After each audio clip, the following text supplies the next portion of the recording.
오늘 민수기 3장과 출애굽기 18장 말씀을 통하여 아론과 모세의 아들들이라는 제목으로 말씀을 나누기를 원합니다. 아론과 모세의 자녀들을 통하여 우리 하나님께서 우리에게 무엇을 말씀하시는지 오늘 우리의 영과 우리의 육신의 귀가 열려 하나님 음성을 듣는 귀한 시간 되길 주 이름으로 축원합니다. 오늘 성경 민수기를 보니까 아론에게는 4 아들이 있었다라고 말합니다. 아들이 4명이 있었습니다. 여기 혹시 아들 4명 가지신 분 계십니까? 우리 허건사님만 계시나? 저도 하나가 부족해. 아들 3이에요. 아론은 아들이 4 있었습니다. 성경에 보니까 나답과 아비후와 엘르아살과 이다말이라는 4명의 아들이 있었다라고 말하고 있습니다. 자, 그런데 이 4명의 아들 중에 나답과 아비후, 장남과 차남은 신의 광야에서 하나님께 예배를 드리는 제사장, 하나님을 섬기는 제사장의 직분을 감당하다가 하나님이 명하지 않는, 원치 않는 다른 불을 사용하여 성전에서 죽음을 당합니다. 왜 이들이 이러한 죽음을 당했을까? 레위기 10장 9절에 보니까 이들이 죽음을 당한 이후에 하나님께서 한 가지 명령하신 사건이 기록되어 있습니다. 뭐라고 하나님께서 명령하셨냐면 하나님의 성막에 들어갈 때 술 마시지 말라라고 명령하셨어요. 그래서 아마 나답과 아비후가 술 취해서 하나님의 말씀대로 순종하지 못하여 성전에서 죽임을 당한 것 같습니다. 참 비참한 죽음입니다. 자, 그런데 아론에게는 남겨진 2명의 아들이 더 있었습니다. 그들은 엘르아살과 이다말이라고 합니다. 오늘 민수기 3장 3절에 보니까 그들은 기름 부음을 받고 구별하여 거룩하여 하나님의 제사장 직분을 아론 앞에서 행하였다라고 말합니다. 그래서 아론에게는 2명의 아들이 남겨져 있습니다. 모세에게도 아들이 2 있었습니다. 2 아들이 있었어요.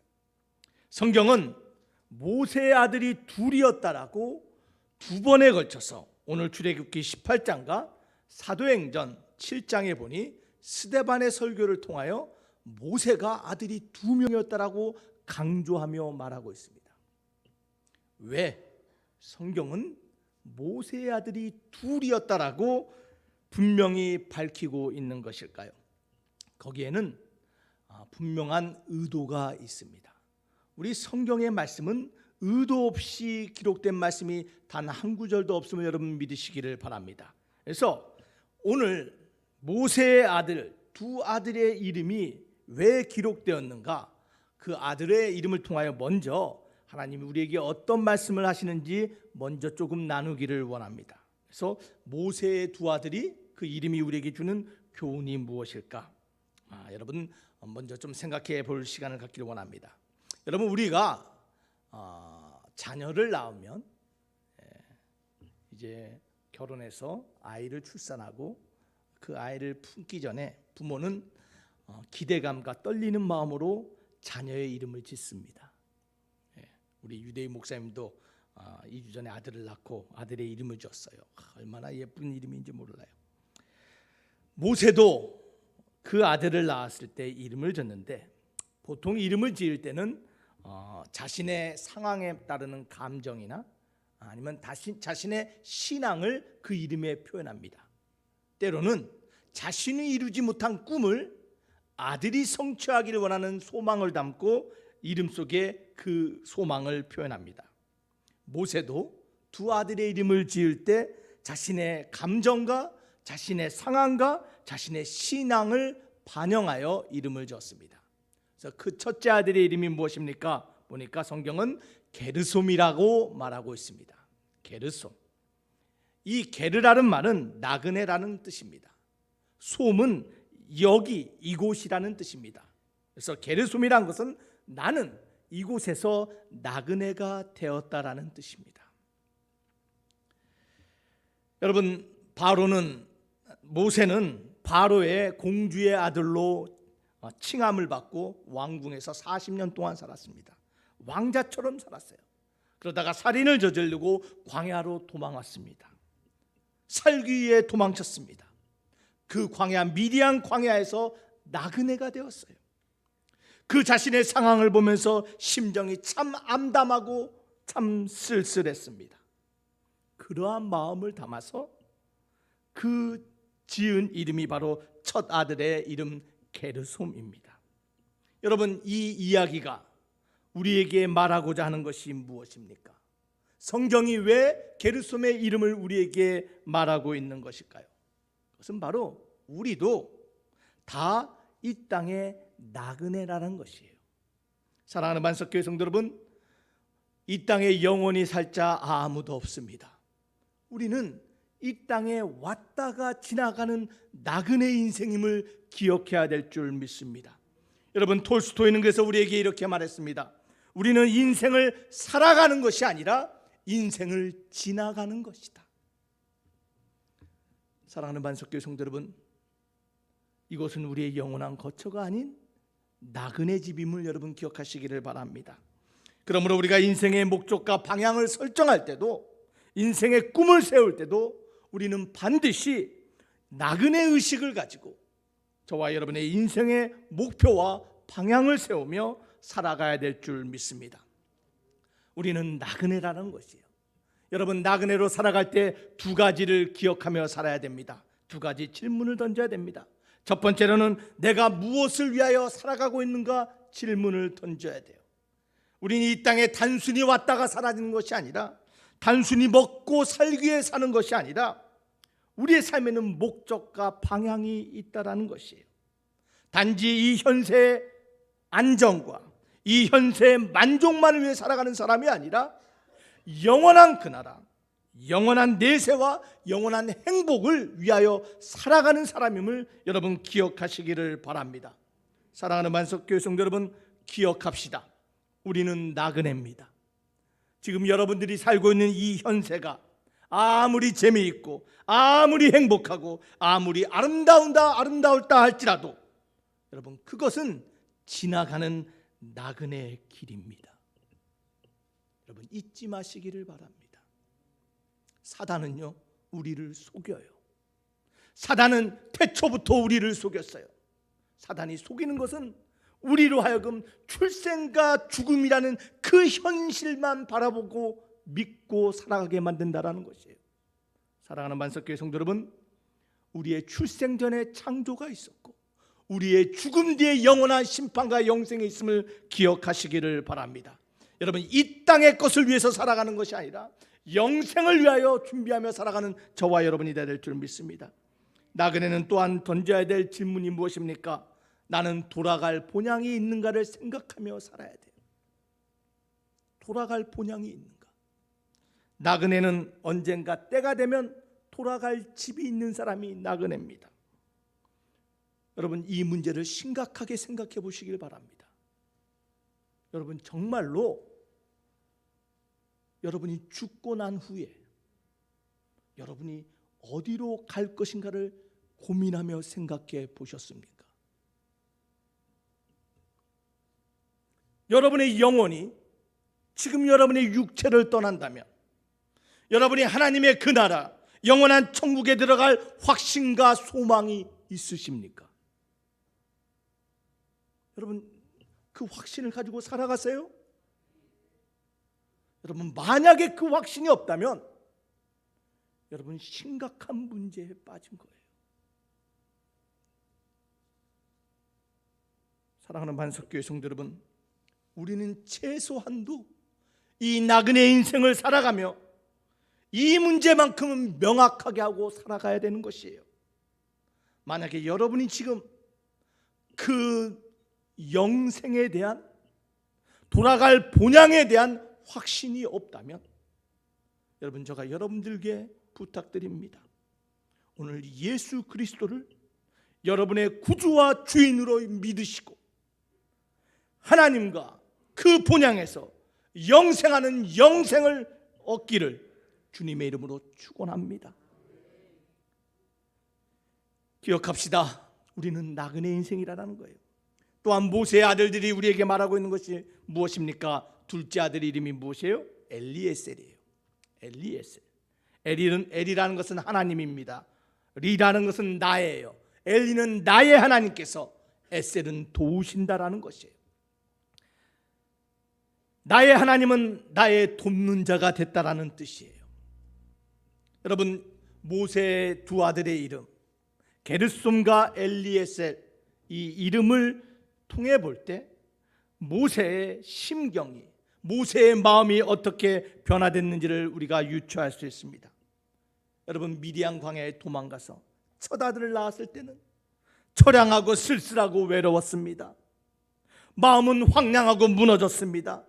그런데 그 미디안 광야에서 양치기하고 오랫동안 살다 보니 거기서 아내도 없고 아들도 없고 장인도 있고 할 일도 있다 보니 모세가 조금씩 그 삶에 적응하며 마음의 위로가 생겼던 것 같습니다. 삶에 대한 절망도 극복했습니다. 하나님, 왜 이곳에 나를 보냈냐라는 하나님에 대한 원망도 사라졌습니다. 그러면서 자신의 인생을 돌아보니, 야, 내가 이곳에서 살 이 인생 여러 해를 지나보니 하나님이 나를 버리신 것이 아니라 하나님이 나를 도와주셨구나, 나의 하나님이 나의 돕는 자이셨구나라는 것을 느끼며 그 이름을 반영한 것이 둘째 아들 엘리에셀입니다. 사랑하는 반석교회 성도 여러분, 이 모세의 두 아들의 이름이 저와 여러분의 신앙의 고백이 되어야 될 줄 믿습니다. 우리의 인생은 모세의 두 아들의 예표로 드러납니다. 기억합시다. 우리는 게르솜입니다. 우리는 이 땅의 나그네고 이 땅의 이방인들입니다. 그러나 우리를 홀로 버려두지 않으시고 우리 엘리에셀의 하나님께서 저와 여러분의 돕는 자가 되시며 날마다 우리의 삶에 동행하심을 믿으며 살아가기를 주 이름으로 축원합니다. 여러분, 이것이 성도의 삶이에요. 나그네 인생을 살아가지만 그 하나님이 나와 함께 걸으시며 나를 돕는 자 되시는 삶, 여러분, 그 삶을, 그 인생을 기억하라라고 오늘 모세의 두 아들의 이름이 우리에게 있음을 기억하시기를 바랍니다. 여러분, 우리 함께 고백합시다. 나그네 인생길에서 나의 하나님은 돕는 자시라. 우리 한번 이렇게 고백해 보겠습니다. 나그네 인생길에서 나의 하나님은 나를 돕는 자입니다. 나의 하나님은 당신을 돕는 자이십니다. 사랑하는 만석교회 성도 여러분, 이 게르솜과 엘리에셀을 여러분의 마음에 품고 살아가기를 주 이름으로 축원합니다. 그러할 때 도우시는 그 하나님을 체험하게 될 줄 믿습니다. 날마다 성령과 동행하셔서 나그네된 여러분의 인생이 살만한 인생길, 은혜의 인생길 되시기를 예수 이름으로 축원합니다. 자, 여기까지가 모세의 아들들을 통한 우리에게 하시는 이야기예요. 자, 그런데 여기에 반전이 있습니다. 모세의 아들들은 모세의 신앙 고백이었어요. 여러분, 그런데요, 신앙은 고백에서 그쳐서는 안 돼요. 신앙은 나의 세대에서 멈춰서는 안 되는 거예요. 신앙은 열매로 드러나야 되는 거예요. 훌륭한 부모가 있었다면 그 밑에 훌륭한 자녀가 나와야 되는 것이에요. 여러분, 우리는 다 압니다. 역사상 가장 위대한 사람을 성경에서는 모세라고 말합니다. 위대한 일을 했습니다. 위대한 사람이었습니다. 여러분들에게 묻겠습니다. 모세가 위대한 사람입니까? 아론이 위대한 사람입니까? 모세가 더 위대한 사람이죠. 여러분, 그런데요, 성경을 보면요, 그 빌빌하던 아론, 그 흔들리던 아론의 후손이 모세의 후손보다 더 크게 사용되고 있어요. 아론의 셋째 엘르아살은 대제사장 가문이 되어 대제사장이 아론의 셋째 아들의 자손으로 된다라는 거예요. 여호수아 24장을 보면요, 여호수아서가 마무리되면서 여호수아의 죽음뿐만 아니라 엘르아살의 죽음으로 가나안 정복 이야기가 마무리되고 있어요. 이것이 무엇을 말합니까? 엘르아살은 대제사장의 역할뿐만 아니라 하나님의 사역의 완성에 끝까지 사용됐던 위대한 사람이라는 것이에요. 아론의 마지막 넷째 아들 이다말은요, 성전을 섬기는 중요한 집안의 시작이 돼요. 이 이다말을 통하여 엘리 제사장이 나옵니다. 여러분, 레위기를 보시길 바랍니다. 레위기를 보면요, 엘르아살과 이다말 가문의 이야기밖에 없어요.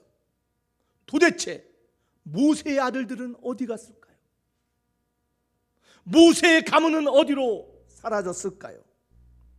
대제사장이 왜 모세의 아들들이 아니었을까요? 왜 하나님은 아론의 자식들을 대제사장과 성전을 섬기는 자들로 크게 사용했을까요? 모세가 하나님께 더 쓰임받았다면, 모세의 자식을 하나님께서 더 크게 사용해야 되는데, 하나님은 모세의 자식이 아닌 아론의 자녀를 사용했어요. 그 이유가 무엇일까요? 여러분, 오늘 말씀을 깊게 생각하며 들으시길 바랍니다. 여러분, 믿음이요, 내가 고백했다고 해서, 내가 안다고 해서 내 자녀가 그 믿음대로 사는 게 아니에요. 내가 목사라고 해서, 장로라고 해서, 권사라고 해서, 내가 30년 40년 믿음을 가졌다고 해서 나의 자녀가 나와 같은 믿음의 사람이 된다라고 여러분 생각하신다면 착각이에요. 모세의 이야기가 그것을 말하고 있어요. 왜 모세의 아들들이 아니었는가? 여러분, 두 가지 이유가 있어요. 그 첫 번째 이유는요, 어머니의 차이였어요. 무엇의 차이라고요? 어머니의 차이. 여러분, 아론의 아내, 모세의 아내, 여러분, 아론의 아내는 유대인이었어요. 모세 아내는 누구였습니까? 여러분, 모세 아내가 누구라고요? 십보라예요. 근데 이 십보라는 어디 사람이에요? 이스라엘 사람이에요? 아니요, 미디안 이방 여자였어요. 많은 사람들이 이 십보라가 믿음이 훌륭한 사람이라고 생각해요. 당연히 모세의 아내였으니까 대단한 믿음을 가진 사람이라고 생각했어요. 그런데 성경을 보면요, 그렇지 않았을 수도 있다라는 흔적이 발견돼요. 그 흔적이 어디입니까? 출애굽기 4장 24절과 25절 말씀이에요. 우리 한번 말씀을 보겠습니다. 출애굽기 4장 24절과 25절. 모세가 길을 가다가 숙소에 있을 때 여호와께서 그를 만나사 그를 죽이려 하신지라.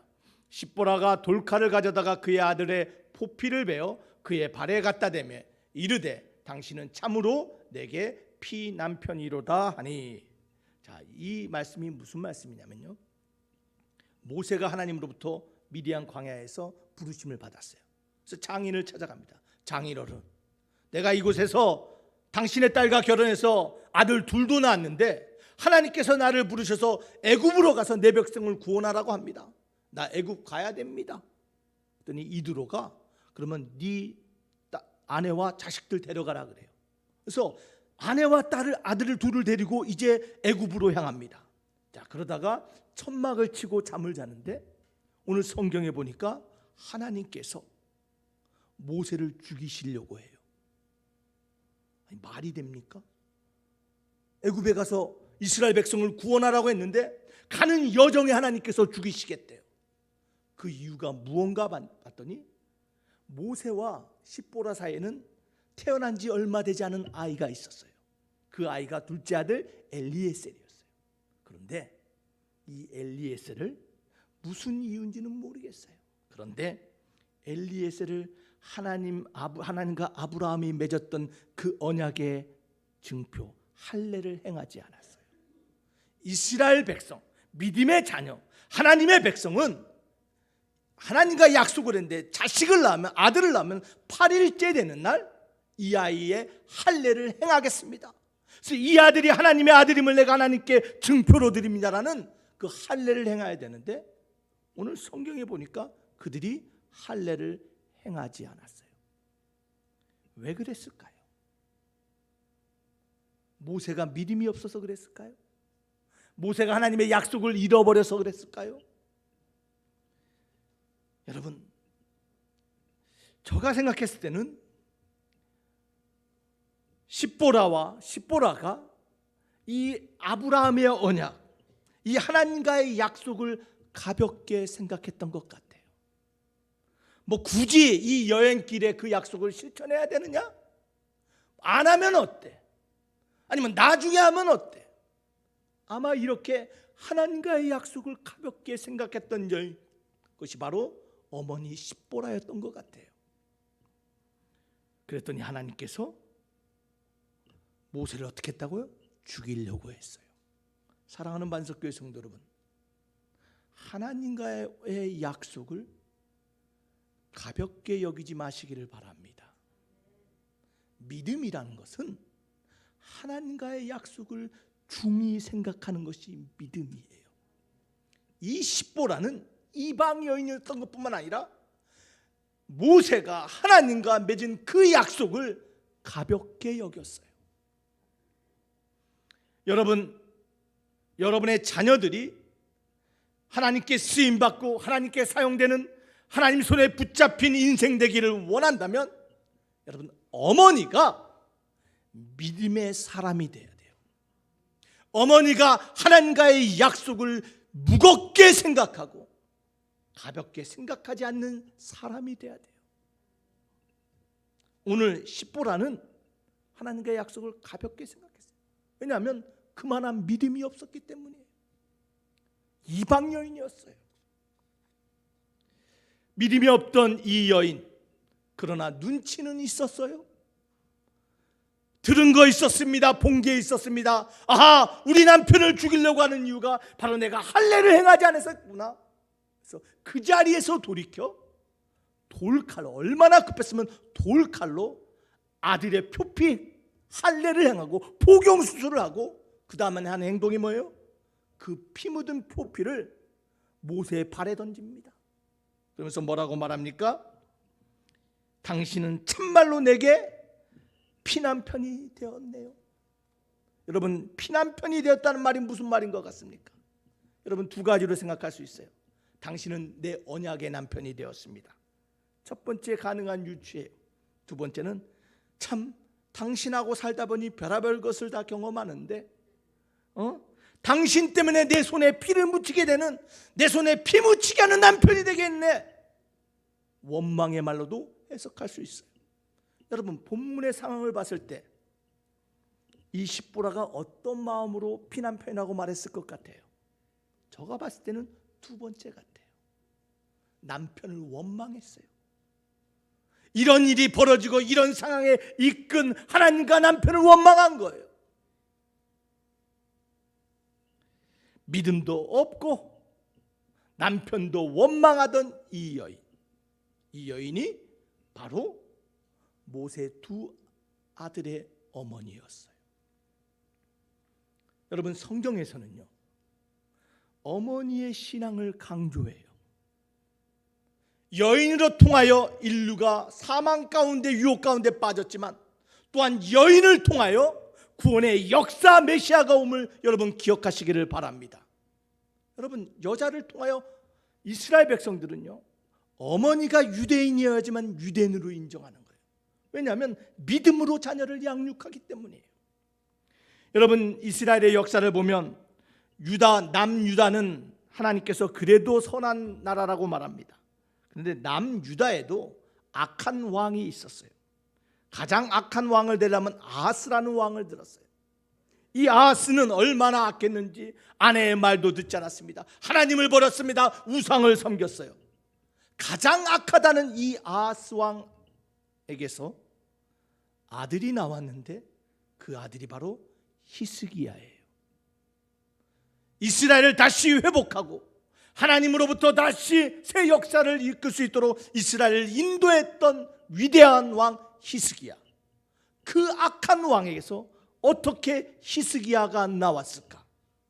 성경은 그 이유를 그 아들을 위하여 끊임없이 눈물로 기도하던 어머니 아비야 때문이었다라고 말하고 있어요. 사랑하는 반석교회 성도 여러분, 어머니의 기도가 자식을 믿음 가운데 걸어가게 하고 어머니의 기도가 자식을 하나님의 사람으로 만들어감을 여러분 믿으시기를 바랍니다. 하나님과의 약속을 가볍게 여기지 마시길 바랍니다. 십보라가 그랬어요. 남편을 원망하고 하나님을 원망하던 입술이 아닌 하나님께 간구하며 기도하며 포기하지 않는 믿음의 어머니 될 때 그 아들이 하나님의 자녀가 되는 거예요. 이 어머니의 차이가 모세의 아들을 아닌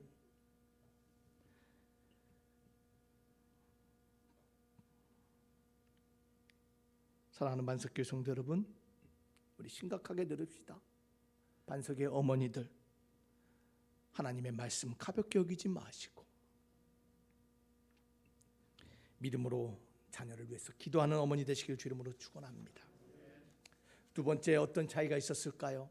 무엇이 아론의 아들을 대제사장이 되게 하고 모세의 아들들이 하나님께 쓰임받지 못하게 만들었을까요? 그것은 광야의 차이 때문이에요. 무슨 차이라고요? 광야의 차이. 여러분, 모세가 오늘 4장에 보니까 그 아내와 아들들을 데리고 애굽으로 갔다라고 말하고 있는데, 많은 사람들이 그 아들과 아내가 모세와 함께 애굽으로 간 줄 알아요. 그런데 모세의 아들과 그 아내는 애굽 가지 않았어요. 출애굽기 18장 2절 말씀을 한번 볼까요? 이렇게 기록됐습니다. 모세의 장인 이드로가 모세가 돌려보냈던 그의 아내 십보라와 그의 두 아들을 데리고 왔다라고 기록되어 있습니다. 무슨 말씀입니까? 아마 둘째 아들 엘리에셀을 할례하던 그날 밤에 저 생각에는 십보라와 모세가 크게 부부싸움을 했던 것 같아. 당신 때문에 이게 뭐야? 내 집 고향 떠나고 당신 때문에 애굽 가는데, 아니 당신이 믿는 하나님이 할례하지 않았다고 당신 죽이려고 내 손에 피 묻히게 하고, 도대체 이게 뭐야? 여기서도 이렇게 위험한데 당신 애굽 가면 더 위험할 텐데 어떻게 할 거야? 애굽 가면 당신이 우리를 살려주고 보호할 수 있겠어? 아마 십보라가 그렇게 했을 것 같아요. 그랬더니 뭐라고요? 모세가 돌려보냈다라고 말하고 있어요. 아들들을 데려가지 않았어요. 그런데 아론의 자녀들은 출애굽 때부터 끝까지 광야를 통과했어요. 모세는 그랬을까요? 그래, 애굽 위험한 곳이니 너희들이 가서는 안 돼. 너희들은 꽃길만 가라. 너희들은 안전한 길만 가라. 너희들은 평탄한 길만 가라. 아마 그런 마음으로 아내와 자식을 돌려보냈을 것이. 모세의 아들들은 애굽의 10가지 재앙의 싸움을 경험하지 않았습니다. 홍해의 두려움 앞에서 홍해를 건너는 그 사건도 경험하지 않았어요. 물 없는 사막의 고통도 경험하지 않았어요. 아말렉의 공격의 두려움도 경험하지 않았어요. 광야의 모든 고난을 면제받았어요. 여러분, 아비의 입장에서는 그런 고난을 피하게 하는 것이 아마 자식을 사랑하는 사랑의 표현이라고 느꼈을 것이에요. 굳이 광야 갈 필요가 뭐 있어? 굳이 내 자식이 어려운 길 갈 필요가 있어? 다 피하고 면제하게 했어요. 여러분, 근데 그 끝이 어떤지 아세요? 망했어요. 모세의 집안은 망했어요. 꽃길만 가던 모세의 후손이 어떻게 된지 아십니까? 여러분, 사사기 18장 30절 말씀 우리 다 같이 한번 읽어보겠습니다. 단 자손이 자기들을 위하여 그 새긴 신상을 세웠고 모세의 손자요 게르솜의 아들인 요나단과 그의 자손은 단 지파의 제사장이 되어 그 땅 백성이 사로잡히는 날까지 이르렀더라. 자, 무엇이 기록되어 있습니까? 이스라엘 백성들이 사사시대가 되었습니다. 왕이 없다고 자기들 멋대로 행하던 시대가 사사시대입니다. 그때 단지파가 이스라엘 백성들하고 살지 않겠다, 우리는 독단적으로 살겠다고 떠납니다. 그러면서 이단 종파를 만들어요. 이단 종파. 그래서 이단, 잘못된 사람을 하다가 새로운 지파를 만들고 새로운 제사장을 세웁니다. 그런데 그 이단 종파의 괴수가 누구라고요? 모세의 손자 요나단이었어요. 게르솜의 아들 요나단이었어요. 한마디로 말해서 모세의 집안은 이단 집안이 되어버렸어요. 망한 집안이 되어버렸다는 거예요. 그 이유가 뭐예요? 꽃길만 가게 했기 때문이에요. 꽃길만 가면 망하는 거예요. 자녀 교육을 할 때 특별한 교육, 특별한 접근을 하면 오히려 아이를 망치는 거예요. 대한민국에 지금 문제가 무엇입니까? 부모 찬스 아니에요? 내 아들은 꽃길 가야 돼. 내 아들은 그런 광야길 경험해서는 안 돼. 여러분, 얄팍한 수단과 얄팍한 지혜로 내 자식을 위한 꽃길만을 추구한다면 망한다라는 거예요. 하나님의 지혜는 무엇입니까? 성숙과 성장을 위한 광야를 걸어가라라는 거예요. 그 광야에서 강해지는 거예요. 그 광야에서 우리의 실력을 쌓는 거예요. 그 광야에서 승리를 경험하게 된다는 것입니다. 사랑하는 만석교회 성도 여러분, 참 믿음은 그 광야의 길을 걸어가게 하는 것이 믿음이에요. 여러분, 광야의 차이를 아시겠습니까? 신앙의 핵심은 광야에 있어요. 그곳에서 연단받고, 그곳에서 훈련받고 성장하고, 그곳에서 하나님의 은혜를 경험하여 하나님의 사명을 감당할 수 있음으로 새롭게 태어나는 것, 그것이 광야예요. 모세는 자녀들에게 그 광야의 길을 회피시켰고, 아론은 그 자녀들과 함께 그 광야를 통과했기에 하나님께서 그 자녀를 하나님이 사용하는 위대한 가문으로 만드셨음을 기억하시기를 바랍니다. 사랑하는 만석교회 성도 여러분, 무엇이 자녀의 차이를 만들었어요? 믿음의 어머니와 광야의 차이였어요. 말씀을 맺습니다. 우리 자신의 신앙 고백도 중요합니다. 그러나 그 신앙 고백뿐만 아니라 우리의 신앙을 자녀들에게 전하기를 주의 이름으로 부탁드립니다. 한 가정이 믿음으로 세워질 때 그 공동체가 건강해지고, 그 공동체가 건강해질 때 한 나라가 강건하게 됨을 믿으시기를 바랍니다. 믿음의 한 사람이 얼마나 중요한지를 여러분 깨달으시기를 바랍니다. 여러분들이 하나님이 사용할 믿음의 부모 되길 주 이름으로 축원합니다. 여러분들을 통하여 여러분의 자녀가 하나님께 쓰임받는 그러한 자녀들 되길 주 이름으로 축원합니다. 여러분, 이야기 하나 하고 이야기 설교를 마치겠습니다. 믿음의 가정, 가문 얘기할 때 미국에서는 대표적인 믿음의 가문이 있습니다. 조나단 에드워드입니다. 대단한 가문입니다. 조나단 에드워드 목사님이 하나님 앞에 헌신하고 했더니 그 자손들이 하나님께 축복을 받았어요. 직계가손 878명 중에 대다수의 사람들이 영향력 있고 존경받고 하나님께 쓰임받는 가문이 되었어요. 저는 그런 이야기를 들을 때마다 하나님, 대한민국에도 이러한 믿음의 가문들이 일어나게 하여 주시옵소서. 그러한 가문들이 반석에서 일어나게 될 줄 믿습니다. 여러분의 자녀들이 그러한 믿음의 가문으로 세워지길 주 이름으로 축원합니다. 자, 그런데요, 조나단 에드워드와 버금가는 믿음의 가정이 대한민국에도 있더라고요. 여러분, 평양의 산정현 교회 여러분 아시죠? 우리 주기철 목사님이 섬기던 교회입니다. 그 산정현 교회를 섬기시던, 주기철 목사님을 섬겼던 유계준 장로님이란 분이 계세요. 유계준, 유씨입니다. 잘 들으시길 바랍니다. 여러분, 그 유장로님은요 열심히 교회를 섬겼습니다. 열심히 목사님을 섬기고 열심히 성도들을 섬기느라 모든 재산을 하나님의 나라를 위해서 사용했어요. 그래서 재산을 별로 남겨주지 못했어요. 자식들에게 남겨준 거라는 믿음으로 사는 것이 무엇인지를 남겨줬어요. 하나님을 섬기는 삶이 무엇인가를 자녀들에게 남겨줬어요. 근데 이 유장로님에게는 8남매가 있었다고 합니다. 근데 이 8남매의 아들과 사위가 모두 다 장로가 되었어요. 자, 그런데요, 잘 들어보시길 바랍니다. 장남은 국립의료원 원장이 되었습니다. 사위는 전 이한빈 전 총리입니다. 부총리. 둘째는 부산의대의 학장입니다. 셋째는 부산에서 병원장을 하고 넷째는 유기천 서울대 전 총장입니다. 놀라지도 않으시네. 다섯째는 시카고 시립병원에서 근무하고 여섯째는 캘리포니아의 병원장이고 장녀는 용산 누가병원 원장이고 차녀는 뉴욕 생화학 연구원으로 재직하고 있다라는 거예요.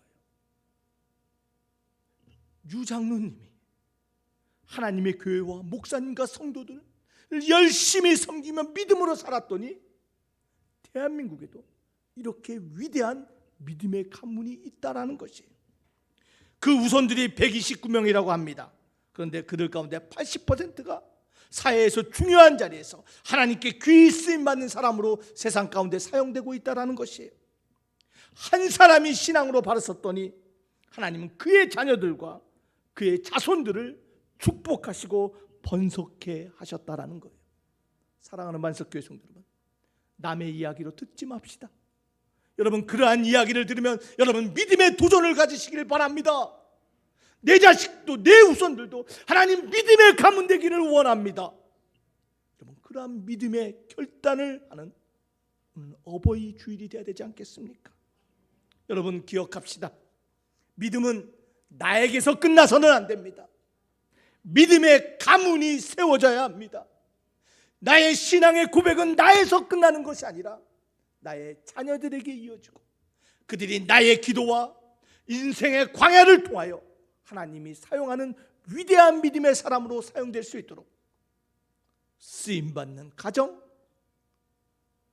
쓰임받는 부모 되시기를 주의 이름으로 축원합니다. 기도합시다. 아버지 하나님, 믿음의 가정, 믿음의 부모,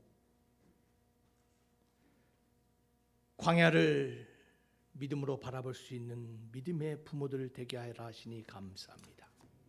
아버지 하나님, 우리의 인생 살아가며 아버지 하나님, 다음 세대들이 하나님을 발견하며 하나님께 쓰임받으며 이 땅 가운데 하나님의 역사를 이루어나갈 수 있도록 아버지 하나님, 믿음의 부모들 사용되게 하여 주시옵소서.